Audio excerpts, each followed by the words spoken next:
sinabi po ni VP Sara. Ang sabi po niya, ang Pasko ay panahon ng pagpapatawad, pagmamahal at pagbibigay, forgiving, giving, and loving. Lagi ko pong sinasabi na depende yan sa tao, pero dahil ako ay Vice President, kailangan ko sabihin na yan ang mensahe at ang diwa ng Pasko. Pero kung ako, hindi ako magpapatawad, sabi niyo po.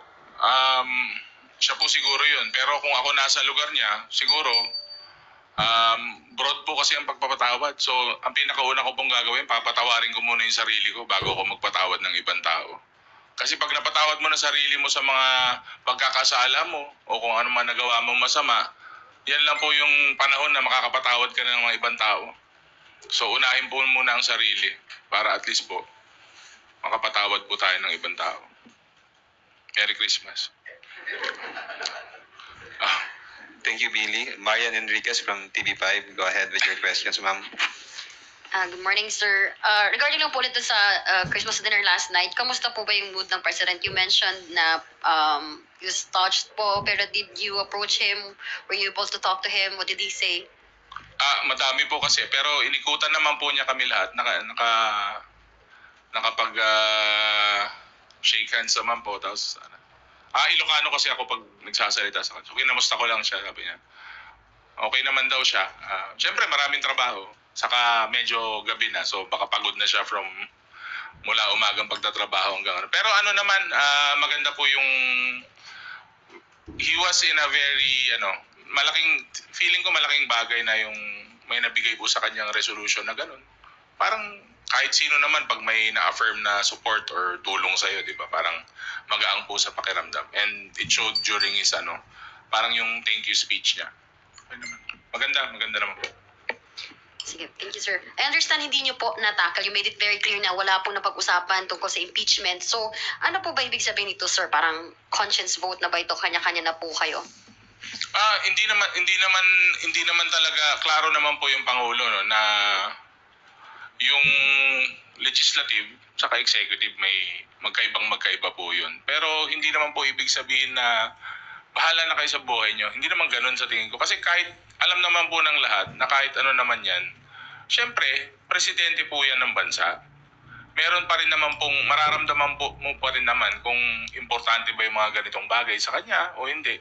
Pero sinagot niya na po sa mga previous statements niya na yan na sabi nga po niya, tuloy-tuloy lang yung trabaho sa legislative, tuloy-tuloy lang yung trabaho sa executive. And sabi nga niya, it's just sabi niya? Storm in a teacup. So, para, again, to quote the president, parang hindi niya po binibigyan masyado ng weight yung part ng impeachment. So, again, kami po sa committee, sa Quadcom, tuloy-tuloy po yung trabaho namin until such time na we're ready to give the reports, yung findings. Doon po kami magbe-base.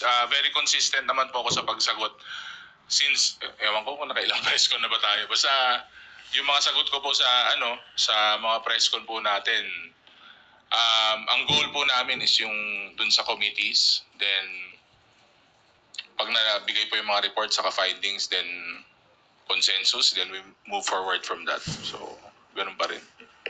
Sir, regarding po sa impeachment, yung Makabayan block, in-endorse po nila kahapon, isang ground na lang para mas madali, mas mabilis daw, betrayal of public trust. I would like to read lang some of the acts. Tatlo lang din naman po yung sinight nila and mainly, doon nga po, based on the budget deliberations and the good government hearing, which you are very active po. Sinabi dito, betrayal of public trust, meron daw pong gross abuse of discretionary powers, dus nga sa 612 million confidential funds from 22 to 2023, gross disregard of transparency and accountability, making a mockery of the audit process, which you're very aware po dun sa fabricated nga raw ng mga liquidation reports.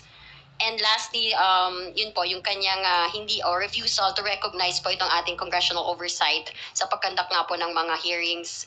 Kayo po, sir, personally, ano po yung inyong pagtingin dito? Do you support po ito pong kanilang mga arguments? Lalo na po, narinig nyo naman na rin po lahat ng mga lumabas po dito sa pagdinig.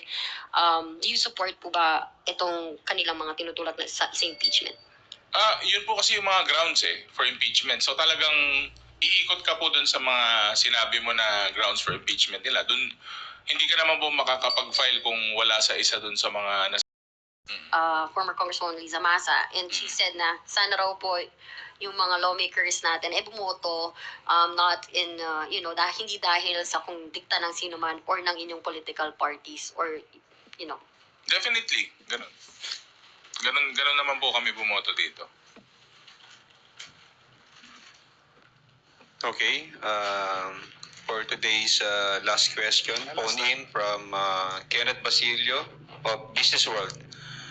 Sir, as Deputy Majority Leader, what is the majority's stance on the impeachment complaints? Have there been any lobbying efforts to either support or dismiss the complaints? Wala pa po. Wala pa pong kahit ano.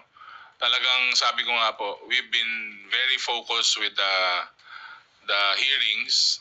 Yun pa rin po ang goal doon pa rin po yung thread ng focus namin sa majority. Sabi ko nga po, marami pong lumabas na mga impeachable na bagay during the hearings pero hindi pa po namin napag-uusapan as a group and as the majority hanggang ngayon. So never pa po namin napag-usapan. Thank you, sir. Parting words before we conclude this press conference. Ano ba? Anong parting words? Hindi pa, marami pa tayong pagkikita. Tuloy-tuloy pa po. So, it will be the last 2 weeks of session bago po tayo mag-adjourn. So, tutok lang po sa mga susunod na hearings po natin in Congress. And again, we're just continuing our work dito po sa Kongreso at makakaasa kayo na ang Kongreso ay nagtatrabaho po para sa taong bayan. Maraming salamat.